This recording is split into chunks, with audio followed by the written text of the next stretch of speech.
Hello, everybody, and welcome into another exciting episode of Bloody Good Horror. My name's Eric, and I'll be your host for this evening, where we will be reviewing Oz Perkins' Keeper, starring Tatiana Maslaniy.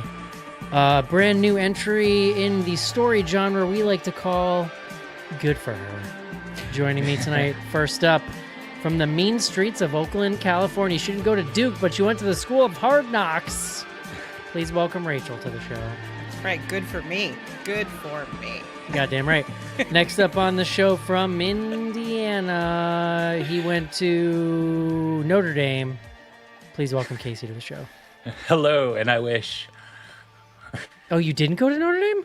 No. Oh, I see. That's just your team. Okay. Yeah, I just grew assumed up there. Oh, so where'd you go to school? I went to Indiana State, and then I went to college just at that little convent, Ancilla College. That's now part of Marian University. I found out. Got it. So none of those is the one that's like tearing it up in the college football scene right now. Not at all. All right. I'm just a Notre Dame fanboy because I grew up from there. So my whole family is, although Colleen's family has many undergraduates from Notre Dame, and her grandparents are really buried there on campus. I love Notre Dame. When I was a kid, that was my team. Yep.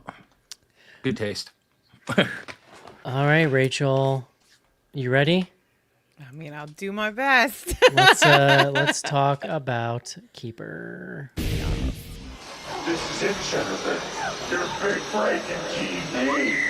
Come to prime time. Main feature. Word of the day? No word of the day? Well, we can do the main feature first, We do? Rachel. Oh. Why did I think we started with word of the day? That's Wow, embarrassing. you're really taking this filling in for John thing seriously tonight. Yeah, I'm no-oring everything. I'm channeling him right now. Remind me where you went to school, Rachel. Hard Knocks. That's right. You remember, I am like an uneducated... the graduate degree was Hard Knocks. Yeah, you yeah. know? No, I'm a working class girly. I'm an uneducated like heathen. So Wow, there you go. Okay. Truly the School of Hard Knocks. I like it. yeah. And still smarter than John, so what does that say? You know? Well, they'll probably have a lot less student debt. The college I went to went out of business last year, so I mean, they had Just doesn't mission exist anymore. accomplished. They were like, Yeah. he's educated. We're done now. We can move on. we've done our part to contribute to society. We passed them along, and now here we are. Yes. He's All your right. problem now. That's right. All right, Rachel, speaking of education, please bring us the word of the day.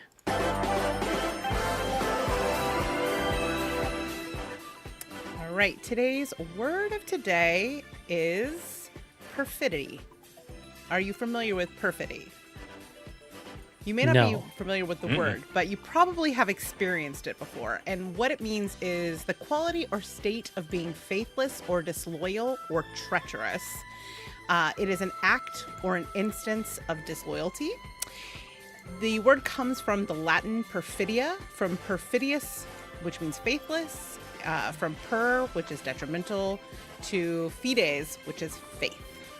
And I picked this word because I feel like it exemplifies one of the characters that we meet in the film. One or more.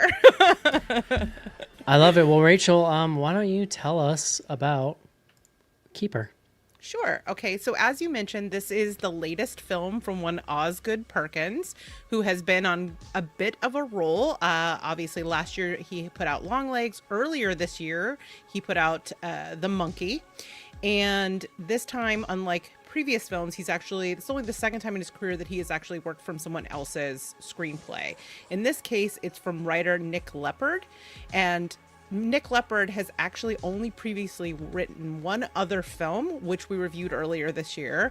And it's a very different animal, Dangerous Animals. Do you remember? This is the shark one. Oh, yeah. Yeah. So he wrote both of those movies? Fascinating. These are his two Very screenwriting different credits are these two films. So interesting. It much like Oz Perkins, I would say very different vibes, the two films that came out this year. Yeah. Truly. So in this film, Liz, who's played by, as you say, Tatiana Maslaniy, is celebrating her year anniversary with her boyfriend, who's like this very nice, seemingly very kind, quiet, a little bit awkward doctor named Malcolm, who's played by Joseph Sutherland, which is Kiefer Sutherland's brother. Wild. And they are like, interesting. I know, right? No way. Yeah. So they're celebrating by visiting his very posh but very remote cabin. Once they get there and start settling in, it's beautiful. Lots of big windows, beautiful nature all around them, but there's just something weird and unsettling about the place. And she's uncomfortable and they're a little bit awkward, but she just kind of keeps brushing that off and pushing that away. So she takes a nice bath, she relaxes, and then later that night they sit down to have sort of an intimate romantic dinner. And that's where we are introduced to his cousin, who coincidentally lives next door. His cousin sort of pushes his way into this dinner along with his date, who is this very beautiful model who, according to him, does not speak any English. And like he's sort of the antithesis of Malcolm. He's boorish and materialistic and pretty chauvinistic right there on the surface. When they step away to have a conversation, the model warns her, like, you know, she points to the cake because there's this cake, this mysterious cake that's shot very ominously, warns her that it tastes like shit. So after they leave, despite her reservations, Malcolm basically talks her into eating some of it. And she takes a bite, but then later that night, she wakes up and she returns to the cake and she devours the whole thing. The following day, Malcolm gets this emergency call that one of his patients is in a coma. And so he leaves her there, where she begins having these increasingly bizarre and terrifying visions. Or perhaps there's something more sinister afoot in the house. It's very like gothic horror on that front. And so the rest of the film sort of is about understanding what exactly is going on in the house and the history of that house and what inhabits it. And I'll stop there. I love it. Why don't you, Casey, why don't you start us off and tell us what you thought? Alrighty. I went into this one completely blind, except for I knew it was Oz Perkins directing. I had no idea this was a Tatiana Maslaniy movie, so I was fairly excited once it kicked off and I saw that she was the star of this. I'm a big fan of hers from Orphan Black, where she played like 5 different characters with completely different personalities. She's a wonderful actress, so I was excited for that. As this movie unraveled, this is a good spooky movie to me. I think it has a lot of really good elements of spookiness and just weirdness and creepiness. There's a little bit of cosmic there, which I saw on IMDb. They classify it as folk horror. Mm-hmm. So, you know, it's kind of like in that line between folk horror and cosmic horror, I think. And it fits in there well. I did have some issues with this, mostly in the pacing. There's, to me, I think this movie struggles through the middle. One, Tatiana Maslaniy, as I said, I think she's a wonderful actress, and I think she's kind of underused here. There could have been a lot more. I think she could have done a lot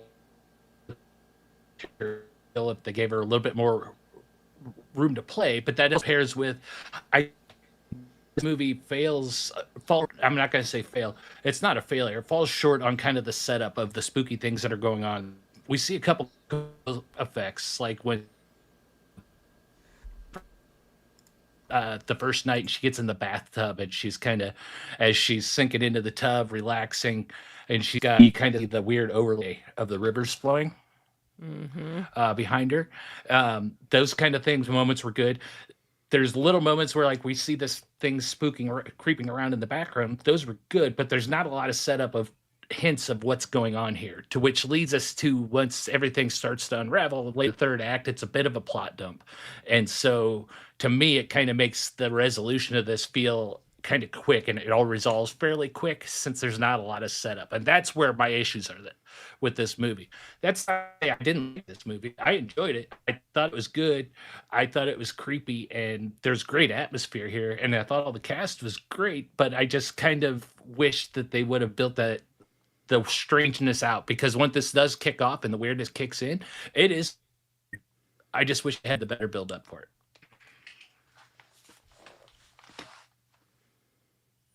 Eric, you're muted. Rachel? Yeah. So, I mean, before the show, there was some sort of chatter in our text about how this is a really divisive film. So I was very excited to see where everybody landed on this. And I would be very surprised if we all agree tonight, because I totally get why this may or may not work for people. But for me, I loved this movie. I had such a great time with this movie. To me, it just continues to prove that Oz is like this master of creating tension, using very sparing resource. Like it's all about mood and lighting and the way he frames characters. And I love how unpredictable and eclectic he is as a filmmaker. That he made this and The Monkey in the same year is fucking wild to me and super exciting. He's got something coming next year, and I'm like, are the tickets on sale? Like, because it's already sold as far as I'm concerned. As for this film, I mean, we've definitely seen variations before of like explorations of toxic dynamics in relationships or toxic masculinity through the lens of horror, the way that women are socialized and boxed in and trapped into their relationship dynamics and don't necessarily trust their own instincts. Like that is something that has been mined before in this genre, absolutely. But I think that there are some wrinkles to this that differentiate it and really elevated it for me. There is the introduction of something like folk horror and witchiness, which comes from this like history of oppressed women and how it ties into these sort of modern ideas around masculinity and like historical ideas around entitlement to women's bodies, things like that were really, I thought, well developed and an interesting direction to take this in. I also think another big part of it is Tatiana Maslaniy herself. I think she's an incredible actress. She does really subtle work here. I think that she's very grounded, but also is kind of flawed in the way that she's complicit in some ways of her own, like allowing herself to be gaslit, or not allowing, but like not trusting her own instincts in ways that put her in real danger. But also, I just love that this is unapologetically a horror film. Like, it's not a genre blender. It is not a metaphorical thing with whispers of horror elements. And this is a horror movie. And for me... I mean, the metaphor is there, but the horror is the front and center. Right. To your point. Yeah. But you know what I'm talking about? There's so many of these movies, like in this post-A24 world, where there's like too much fart sniffing, like not enough LaCroix of horror. Yes. Yes. This thing is a horror movie first, but has a lot of depth and things to say. And I didn't have issues with the pacing that Casey did, because to me, from the moment this movie started, it just drips with tension. We have the like smash cuts to the like stories that we get at the beginning, and then it's just, I was anxious the entire time. And I think a lot of it comes, like I said, from the way that Perkins really frames these characters, like the low angles and the expanse of ceilings above them and obscuring them in shadows, that creates this sense of vulnerability around Liz. Like, it feels voyeuristic. It feels like there's something always behind her, above her, outside of her, that she's not aware of, that makes it super, super tense. And then there are these moments that are so uncanny and horrifying. There's like a doppelganger in the kitchen situation that is just so uncanny and disturbing. And it's like gonna live forever in my head. Doppelganger in the kitchen. Do you remember the big and the little? With the long arms? Oh yeah, that was that girl was very random. Cousin's girlfriend. Yeah, that was weird. I think my only complaint about this, and Casey, you touched on this, is there is a pretty extensive like exposition dump that happens as we lead into the final act. I think it's saved by the performances we get from both Rosef and Tatiana, but it is definitely a place where I'm like, oh, this is going on a very long time. We're getting everything here. There's a lot of tell and not as so much show. But yeah, I don't know. There's a lot to unpack in this movie. I'm sure we're going to talk about a lot of things, but I think that it is just so fucking creepy, and I had a great time. So I had a bit of a different reaction, although I think there are some junctures where we can agree. Sure. I don't think this is bad. I also don't think this is good. For me, it's just like very underbaked at a scripting level. I think like the Oz Perkins stuff that we know he does well is all here. It's a very pretty film. It's a very kind of thoughtfully composed from a visual and a tension standpoint. Love the setting itself. Obviously lends itself to a lot of visual stuff. I just think the script is like really fucking half baked, and it's like you talk, Rachel, about Oz Perkins. Like, I feel like we've seen 3 Oz Perkins movies within the last 12 calendar months or something, and I'm like, damn near. I want him to slow down because like my dude made Longlegs, which is like a top 10 of the decade horror film to me. This is where we're talking take a deep knee bend. Take time with your next one, because I didn't like The Monkey either. Like personally, I think he's like an incredibly talented dude that is, and I get it. I think he seems to just be enjoying himself. To your point, putting out a bunch of random shit. I think all this stuff is below him. I think this script is below him, his skill as a director.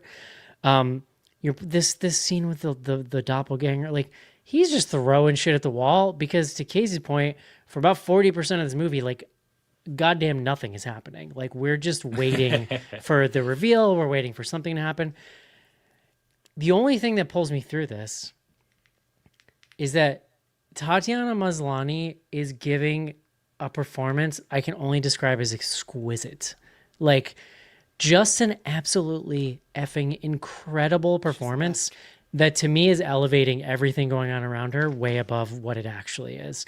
Like because a lot of it is about, to your point, Rachel, it's this thing like we learn her that as a character, she's a certain kind of person. She's made some decisions that maybe weren't the healthiest for her. And we learn a lot of this through her interaction with her friend, right? Because her friend sort of, I don't like her friend. Her friend's a little overbearing, but trying to be supportive of her friend, but also maybe a little too like pushy and nosy. But what we learn is like, okay, the friend doesn't trust this guy. The friend thinks that this guy's married. And a lot of the tension through the whole film is like, we're trying to suss out, is this guy okay or not? Like, and his performance put me off of this thing. Like, and I know he's Kiefer Sutherland's brother. That's kind of funny. He's got this bizarre affect where he talks in this really strange cadence, and it is a little almost like old-timey.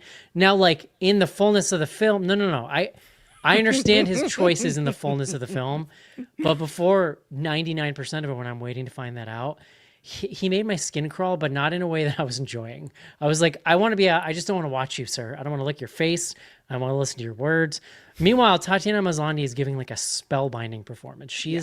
Because what it is like she spends most of the on-screen time by herself or interacting with people on the phone. And what we're seeing is like there's all this layered stuff going on in her performance of like she's trying to convince herself everything's fine. She's trying to kind of open herself up to the possibility that this could be her future and like her person, but also like she has made bad decisions, so she's second guessing herself. This is stuff she's just putting through in her facial expressions. Yeah. And it, especially in the theater, I was just saying this about the lead actress in Possession, about how like seeing that performance on the theater screen really led me to like a new depth of that whole thing. And I felt a similar thing here where like just seeing this on the big screen, I was just blown away by her. I haven't seen her in a ton of stuff. The one I always reference, though, is Ginger Snaps 2, where she's like 13 or 14 years old or something and owning the movie, like acting circles around everyone else in that film. Yeah. So I think on some level, this is probably watchable for that performance alone. I'll also say, like, I like where it goes in the end. I think the ending is fantastic. Yeah. The visuals on those people, real creepy. Again, like it has those Oz Perkins moments, but like I think after Longlegs, I have like a certain bar I'm holding his stuff to now. Maybe that's just not fair from my point of view. But I don't think this or The Monkey like lived up to that for me. Did you ever watched the Devil. What? Oh God, what is the one he did before? The Devil's something, not the Devil's Backbone. Oh, you're Which talking about two the one girls with in the school. The Black yeah, Coat's daughter. Blackcoat's daughter. That's That's an it. incredible film. Yeah, this Yeah. one feels to me like if he has lanes, like this is the one that feels like the next one in that lane. Interesting. I can think see Black that. Coat's daughter is far better than this, though. I love Blackcoat's daughter. I'm just Yeah. saying. I Yeah. love. There's room in my heart for both. Yeah. Yeah.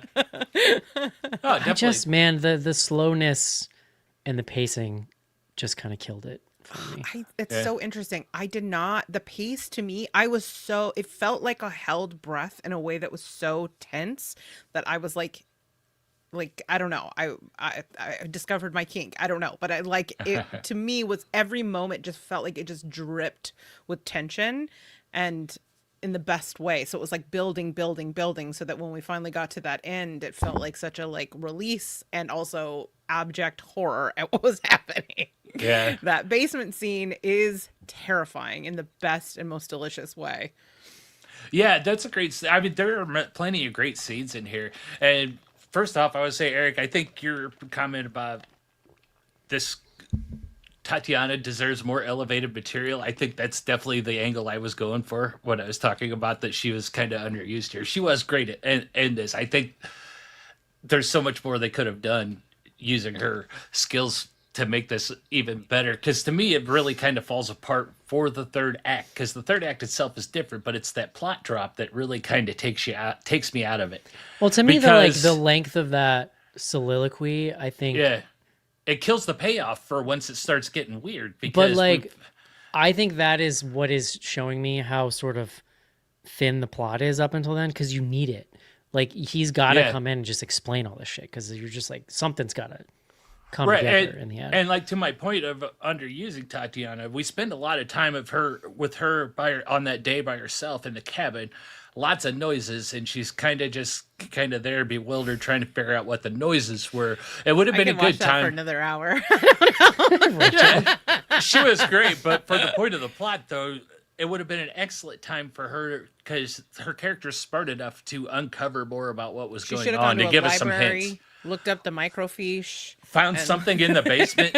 printed out some headlines. Microfiche. Love some microfiche. I mean, there could have been plenty of clues in the basement. He had No, I know. She could have Yeah. found the boxes. Well, when you know got what I mean? entire- Exactly. His little altar was in a closet. When you have an entire film with only 4 people in it, like, you sort of it certainly presents some screenwriting challenges. One of the most tense scenes for me, I thought, was when, I think it's as we're kind of coming into the third act, and the guy's still out in the city, quote unquote, and the cousin starts banging on the door and kind of demand. But it's what's interesting is there's a subtlety, because she's trying to keep the facade of like, I'm not suspicious and everything's fine. And she's like, oh, he's going to be back any minute. Like, come back. Can you come back or whatever? And the cousin, who obviously is in on all this, says something to the effect of like, let me into my family's property or something. Like, Yeah. and it's just like the Yeah. back and forth and the mind games between them are really good. No, I mean, it's just a series of her denying her own instincts and putting herself in these really unfortunate situations. I do think that line is really interesting too, about like, let me into my family's property, because it's mirrored by what he says at the end when he's hanging, not him, but Malcolm is hanging upside down, and he's like, this is my land. There's this like, There's definitely a strong, there's as much as like it feels about, there's a strong current of that sort of like old money, white supremacy, like Yeah. that kind of vibe. and the underneath cousin it. exists to be the sort of antithesis of Malcolm, because he's the permission structure that allows Malcolm to be like, I'm a good guy, like mostly I just help people, and I'm not like my cousin over there and the women he brings home and like the way that he behaves, his massage. I'm a good guy, and it's kind of this commentary on the way that people who do bad things can still see themselves as the good guy or the hero in their own story. Yeah. Also, Yeah. like, it made me think of the way it's set up. Made me think of, when I say old money, I mean like the way that generational wealth can naturally accumulate when you're not being oppressed, because we see them in 200 years earlier or whatever. They're poor kids, like out in the woods, right? But their family had this land that just that in itself, their family could own land. Their family could stay on that land. That has now translated over these 200. Now, of course, like in the film, they're immortal, but that's how it happens in real life too. Sometimes, you know what I mean? Yeah, like, yeah. It's these things, generational wealth, right? when it doesn't get taken from you, it just gets handed down and accrues wealth. And like, but you didn't do anything for that, right? You know what I mean? Right. But there's like an entitlement thing happening. Yeah, it's very much the commentary on generational wealth to that Yeah. extent. There's some class stuff in here. There's gender. There's a lot of gender politics in here. It's Yeah. actually, I feel like it's a rich text. Like, I think that we could attack this movie in like 3 different ways and explore the symbolism of this film through 3 or 4 different ways. So even though I know you're saying that the writing is slight, I think the fact that we can do that speaks to that there is a real richness to what he's communicating through this film and what he's exploring. I will I definitely agree. give to you that there's an interesting soup happening here. I agree, but it's And like soup is delicious. it's like a mile wide and an inch deep. It's soup time of that year, classic Rachel. Idiom.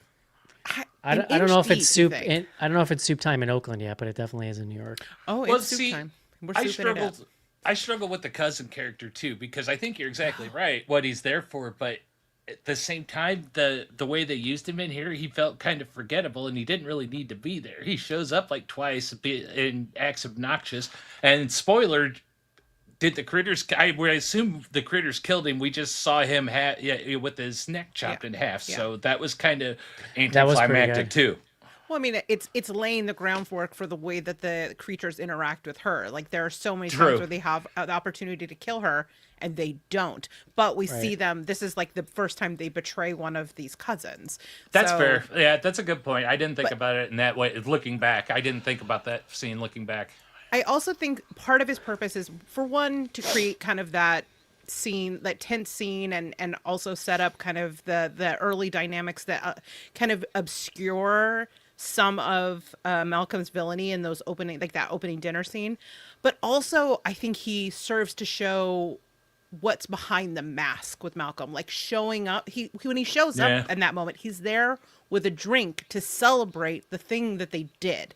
And so what that tells you is what actually the other side of this ritual or whatever, what it looks like. Malcolm pretends like he loves these women and he like keeps these like mementos to them, but he's also the guy that's sharing a scotch with his cousin after he sacrifices these women. So I think he is kind of an important character. I hated that dude. So I hated the Oh, yeah, boy- he's no, the the worst. boyfriend. Well, that's the point. Yeah. No, the boyfriend. I hated him so much Oh, because yeah, the on some level though too, even at least in the beginning, on some level, we are supposed to be made to believe that there's some level of charm happening here that she fell in love with, right? Like the tension only works if you're doing this, if you're going back and forth a little bit. And just from moment one, I'm like, I hate this fucking guy's face. I hate his stupid sweater. I hate his weird affect. Like, I don't like anything about this. That's fair. I mean, he did bought her a beige cardigan. Like, I that's know. a red flag. God. I love the detail of her, when she's in the dream sequence, that the cardigan is on backwards. I know it's just like a Yes. little detail, but it's so good. Oh, I love that. I did love that because that was the first thing I clocked. It's like, oh no. And then she woke up again later. It was back on the right way. It's like, oh, something's happening. Shenanigans are afoot. Yeah. Yeah. I don't know. I love the witchiness of it. I like the world building. I love the revenge at the end. All of those things. Yeah. It worked for me. And it's so funny you said good for her, because I saw it with my partner and they turned to me and were like, good for her. It does. No, it does have a very nice good for her ending. Yeah. And I did like the witchiness of it too. I do have a question. When it comes to witch stuff, Yes. why do witches in movies always have these like this black finger situation? Is there some kind of like historical thing to that? And actually, it's funny because it happens also in Gretel and Hansel, which is he also. I think some of it is a nod to the evil taking over, and I always took it as witches are Yeah, but in dirty people, and their hands are always mixing up stuff, so they're stained. No, Yeah, yeah, I mean, but it like, always seemed to me yeah. like it's very specific ritual in these movies where like Maybe I it's don't when know. they're signing their name in his black book. I don't know. It's Yeah. interesting. I mean, they're always working in the mortar and pestle and the big cauldron, Yeah. so I figure they're always nasty looking hands. So it's just a kind of a stain thing. Was my assumption. I'll have to Yeah. ask Call. Looks cool. Yeah. It does. It does look cool. But that's a good question. I wonder if there is the origin of that trope. Like, is it just a cinematic? Like, am thing, I just or- thinking yeah. about Yeah. it? Like, am I just thinking about it because I saw it in 2 Oz Perkins movies? But I'm sure there's been other examples too. But Yeah, those I are the can't two in think my of head Dream right now. Eater. There were some black fingers in Dream Eater. I can't think of specifics, but it always seems like it feels like it's always a sign of evil taking over. The fingers go black. It's always a good sure sign that's been used a lot in tropes. Yeah, I mean, if you think about like red-handed, if it's like Yeah. black-handed, it's like Yeah, but like the girl at the end of Gretel and Hansel is a witch, but is not evil. That's kind of what the ending of that movie's about. Is like she sort of embraces it as more of a one with Earth kind of a vibe. long time since I've seen that. Yeah. I'm gonna revisit that. That movie, talk about a It's movie that great. looked incredible. It's great. I want to That's not live the in one that with the witch's sugar house, sickness, like right? that black A-frame. No, no, no. Gimme. The Sugar Sickness is Hansel and Gretel Witch Hunters. Okay, Also a that's great right. film in a different way. This is. I don't think Gretel, I've seen. I Gretel- don't think I've seen Gretel and Hansel is Oz Perkins like take on the It's fairy great. tale, and it's bizarre and really visually amazing. And I'll have to so look for that was one of the last notable because it was one of the last films we reviewed on BGH before quarantine, Oh, Yeah. if not the last. oh boy, So what a time. Yeah, I don't think I made it out of that one because of work stuff, because of quarantine. maybe I would just like remember that. having a It's interesting. conversation like, "Hey, should we go out to be in a theater?" It was like, "I Yeah. don't fucking know." And then a week later, it was like, "Oh no, we shouldn't." Yeah. So, and then the first VOD movie we did that was supposed to be theatrical was one of the Purge movies, but I don't remember which one. I remember Wretched was like the big thing that came out when that started, and that has a sequel coming, which I'm actually pretty pumped for, and has a witch in it who I think might have black fingers. Oh, To go full circle, we'll have to go. Is back. that the Mexican one? No, it's the one where it's there's like the kid sibling goes missing and nobody believes him, and so they're Oh, trying yeah. to find out, and like the neighbor is maybe a witch. It's pretty great. all right. Well, witches of BGH, please chime in Yeah. and let us know about the finger situation. All right. Would you recommend this, Rachel? Oh yeah, I love this. Casey? Yeah, I think it's still worth the watch. I'll say yes. I didn't love it, but I'll say yes. All right. Podcast Undivided. 3 thumbs up from the BGH crew. Let's take a quick break and do some fan mail.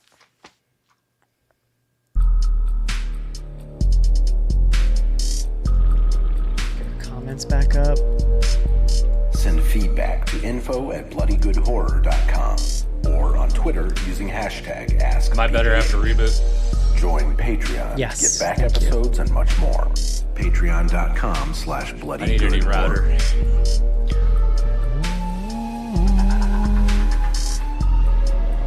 Yeah, no problems at all after the reboot.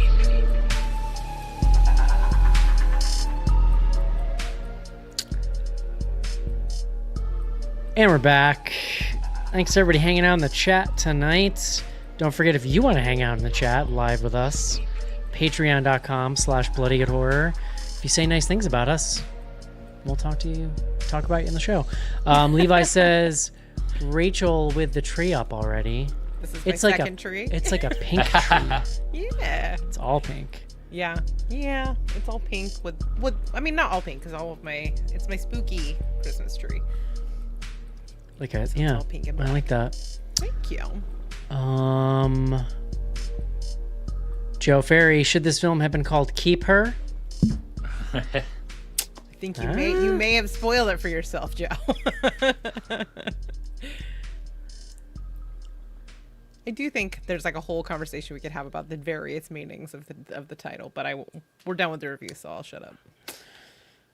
Frankie says, Rachel is so smart. Oh, Frankie, you're so nice. Also says, Blackcoat's Daughter is one of my all-time favorites. My wife, who doesn't like horror, really enjoyed The Monkey, because she thought it was funny. Longlegs is maybe a masterpiece, question mark? I think it's a masterpiece. Sure. Yeah. I would be happy to have that conversation. Yeah. We got a super nice DM on Instagram that I found today. Aw. This is from Ella. Ella says, "Hello, I am 19 and a huge horror fan from the UK and have listened to your podcast for a few years now. My dad introduced me to it and we both look forward to listening weekly. Just wanted to say thank you for putting together such a fun podcast and keeping the horror spirit alive. Keep up the amazing work. Love you guys." Oh, I love you, Ella. I'm so glad you're enjoying it. I know. We're reaching the kids, guys. I'm glad you and your dad got to Does bond. that mean we have Riz? Oh, yeah. 100%. I think that's exactly what that means, Rachel. Yes. All right, Casey, what do we got on Threads tonight? All right. Oh, hey, look at... Hold on. She's in the chat. Oh, she's here. There she is. Amazing. Hi, Ella. Ella, you should feel privileged because that came in a DM and I almost never remember to read those, but the message was so nice. I was like, we should read this. Oh. She says, we love speaking about it every week after listening. It's 2 a.m. here and still up to listen. Well, Oh, that's amazing. thank I'm you. So glad. And thank you guys for the Patreon support. Yeah. Aussie Andy, you're slacking. Oh. That's right. Where you at, buddy? All right, we got one thread for tonight from our buddy Levi over at the Well Adjusted Podcast. What's your favorite of the 3 Perkins films we've seen in the last year and a half? Longlegs. Longlegs is definitely the masterpiece. I did enjoy The Monkey, though. Yeah, I've liked all 3, but I think like Longlegs is definitely the best of the 3. I think I might have watched The Monkey on a real cranky Eric day, if I'm I being feel honest. like you did. Yeah. Because you have a dislike for it that like I can see not loving it, but it feels stronger. I really don't like that guy that starred in it. Oh yeah, I don't like him. The guy with the obnoxiously fake teeth. Yeah, that's like half of Hollywood. If Rachel's the Everybody's wig got cop, the I'm the veneer cop because like I cannot stand the Hollywood fake mouth. Like it's so bizarre and distracting. And they've just abandoned like all effort to make anything look natural anymore. Like they all have the same set of teeth. Yeah. It's just bizarre. As someone that loves unique teeth, and like a gap in the front. Like I actually love natural personality. strange teeth. I think it's very sexy. It's Yeah. hard for me to see every celebrity with like a row of chick-lay in the front of their teeth. It's Yeah, hate especially when they're new and they're gleaming white. yeah. And so, like, it, when that guy's glows when they talking- smile. When that dude's talking, it's literally all I can look at. I just zone out. Yeah. That's fair. Because he was in White Lotus too, right? Yep. Yeah. White Lotus married to that other actress who also has very distracting fake teeth. So, although I did like that show. She's the one who's in The Tower, Rachel. We were talking about that recently. The Tower is was the movie where she's on a date at the restaurant and like she's getting texts. Oh, yeah. Oh, yeah. She does What was have that some called? Big old twofers. What was that Not The called? Tower. I don't know what it's called. Something. Called I'm being held hostage by a text. I don't know. Something Yeah. like that. Yeah. Is that it, Casey? That is it. Let me check email Drop. quick since Samantha Ah, Price with there the you go. answer. There we go. drop. Yes, that wasn't that far off, right? Yeah. Let me check Tower, email quick drop, since same since diff. John isn't here to make fun of me while I'm looking through the email. Excuse me. This spam email tells me how to become the king of YouTube. That sounds cool. Hey, let's do Sounds it. cool. Well, while Eric's looking at email, I'm geeked because I watched the documentary "We're All Mad" last night, which is on Prime. It's a documentary about Mad Magazine, and it Oh, is that's fun. fantastic. Oh, amazing. It's the entire history from the comics all the way up, and how he built it out, how Bill Gates built it out, and whatnot. It was really good. It's about 2 hours, well worth your time. When I was a Nice. kid, I wasn't big on Mad, but I loved Cracked magazine when I was a kid. Yeah, I liked them both.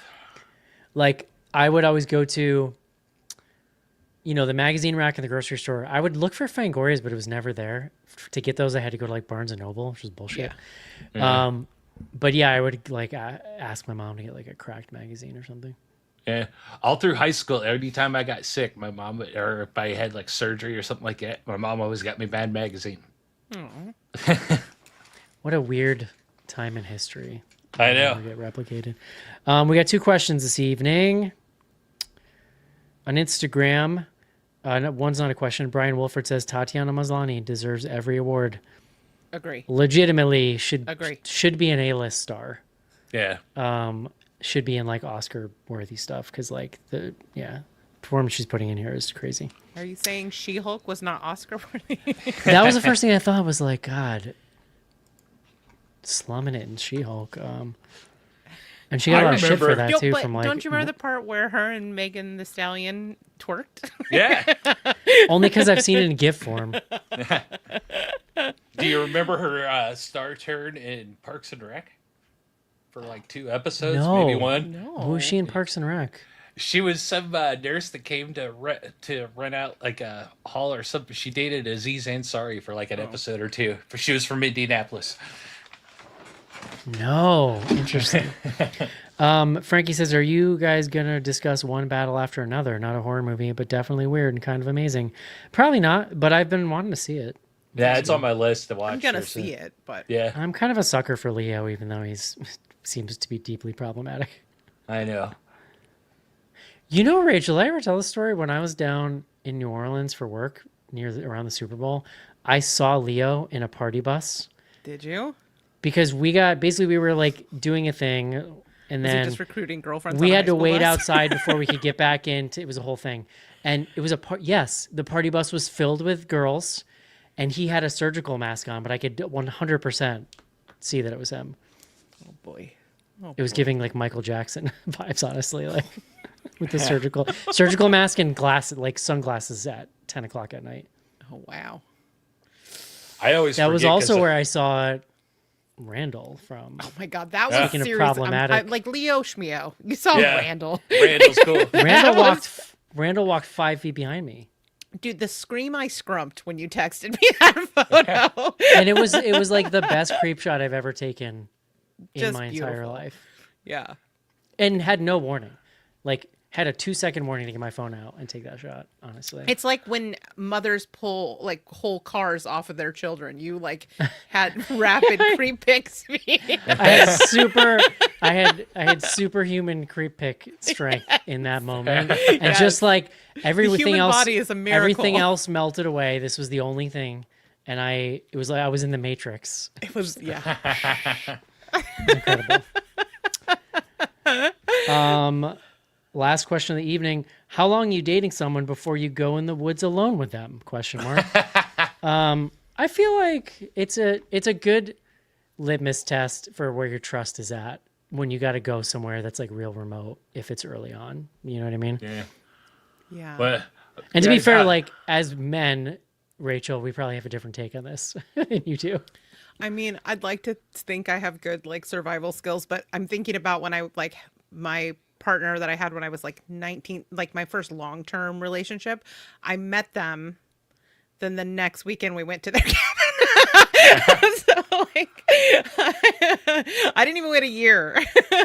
So I also but grew up was, in the like 19. I grew up in the boonies, so kind of like anywhere you go around here is I was gonna is say- woods adjacent. I'm in my 50s and grew up in, not rural northern Indiana, but pretty small town northern Indiana. And sometimes the dates started in the woods. Right. Like you're drinking in the woods Yeah. at a Yeah, party. you, like, now, you don't have not to go to the alone- second location if it starts in the second location. Not alone. Never go to a person. second location. Like you're not alone at that party, but you have to travel there by yourselves, right? Yeah. Yeah. That's where the trust Yeah. comes Well, in. you always go by yourself because, you don't know One who you're going to time- meet. One time I remember showing up to there was like a specific party spot in my town that was like kind of hard to find. It was called Second Falls. It was like at a waterfall, like in the woods. But to get there, you had to kind of park in this public place you weren't really supposed to park in, and then kind of follow the property line and then go into a specific place. My friends and I tried to go to this party, got lost, didn't have flashlights, so we're walking around the woods in the dark. And then eventually we're like, guys, this is like a bad idea. So we turned around and left as the cops pulled up. It was the only time, with all the shit we did as teenagers, it was the only time I ever like had to have a conversation with a police officer, because like they were trying to bust the party and they didn't believe us when we're like, we literally couldn't find it. So like, good luck. Good luck, have fun. And I feel like they took our names down and then just let us go because we had nothing on us. It was nothing. Nobody was drunk. We were trying to get drunk. And then probably just drove to somebody's house and drank in their basement or something. But I'm just picturing Eric and his friends following the cops to see if they can find the party that way. just 100 paces behind. We're gonna find it. Yeah, I mean, that's like a thing that definitely falls away as you grow up. But so many great memories of like partying out in the middle of nowhere. I absolutely did that as well. Like, you know, just a bunch of kids in the field with a keg that somebody's older brother got. Yep, and a bonfire. Man, yeah, and we were like, I grew up. You guys are like a little older than me, but like I grew up in that last era when like an 18-year-old with a fake ID could just, if they looked old enough, could just go buy a keg. Yeah. So like, Same. And I had friends with older brothers who looked older, and like that they screwed us at some point though, because they started demanding like $100 deposits, and that totally fucked us. For the tap. Like, well, just the keg, because you would return the keg after. Yeah. We had a friend at high school that was a year behind me, and he was like 6'8", and looked like he was about 35, and you know he could grow a full beard at his sophomore year of high school. So if we'd send him to the redneck bar in town, the Mayflower, that had carryout, they never question him. He'd just walk in with this giant black leather trench coat. They just like, here you go. Amazing. We would finish those kegs. Like if they didn't get kicked that night, we would drink them the next night when it was flat. Yeah. Like, well, yeah. Yeah. You just go through Talk that about thing. a precious commodity. Like, Yeah, you can't let that go to waste. And when it's flat, you can drink faster. So that is true. So I don't know if you guys did this because you were boys, but also we did like a lot of shoulder tapping. This is like advantage teenage girl. shoulder tapping. Do you not know about shoulder tapping? No, enlighten us. Oh, that's where you stand outside a liquor store and you wait for like some dude to come up and tap, tap, tap, tap. That's some city shit. Yeah. Yeah. That's like super bad. Yeah. Yeah. I mean, like those Boone's Strawberry Hills were not going to buy themselves. Okay. We needed somebody to buy them for us. When I turned 21, I was by a stranger. I was at the assistant manager at the local in my hometown of On Cue Music Store as part of Musicland Group. It was like the blend of Musicland and Suncoast together. They Suncoast I've heard of. But I just turned 21, and I had a whole crew of kids that worked for me that like every Friday night, would you mind? I'm not doing that. I'm sorry. My uncle is the sheriff. I'm not doing it. Oh. Yeah, it's funny, and I don't think I ever did that. Yeah, when I was older. Yeah. All right. Good woods talk, guys. Samantha Christ says that's where the bonfires are. Duh. Yeah. Yeah. Yeah. I was at a party once where we burned a mattress. You ever seen a mattress go up in flames? It happens in 2.3 seconds. It like instantaneous, just gone. It's crazy. Probably why you should smoke one. To be fair, this was like a 1998 or 9 mattress, so like maybe they're different now. I don't know. Like, what does memory foam do? We don't. Yeah. I had the bonfire spot growing up because my mom has like 4 acres land, and it all goes straight back to the river. And the house is at the front, and then there's kind of a little hill as it goes down. So we go down there and have bonfires. Mom didn't care because we were home on the property. She could see we were down there. They couldn't hear us, so we got away with whatever the hell we wanted down there. It was awesome. You just reminded me. So I have a friend who lives on a lake out here, and he still does, but at the time it was at his parents' house. They basically like built a holler now for everybody in the family. But we would party there, but it's private property. So like the cops really couldn't come on it unless they had some kind of so one night we had a bonfire so big that the smoke was apparently visible for miles, and the cops came down the train tracks trying to see where it was, hit the private property line, couldn't see us, but could see the fire and hear us, and were shouting at us to come over, and we were like, You were like, nah, dude. No. Nah, son. No. Like, They didn't do anything. Amazing. You come I over felt here. so powerful that night. It's pretty sweet. That's incredible. Good chat, guys. We're not sure what we're doing next week. I think there's some. We still want to try to get Predator in, but you guys are also talking about this dog movie. Good boy. Good boy. Good boy. Got it. So TBD, I would say, if you're a patron, hang out on Slack. We always post what we're gonna do once we've finally decided. Takes a while. Yeah. And Usually if I under remember, pressure. Analysis paralysis. That's right. Yeah, But if you're a Slack fan and I haven't posted the next week movie by Monday morning, I forgot. So feel free to DM me and ping me and remind me. All right, y'all. Thanks for everybody who hang out tonight. Thanks for the patrons.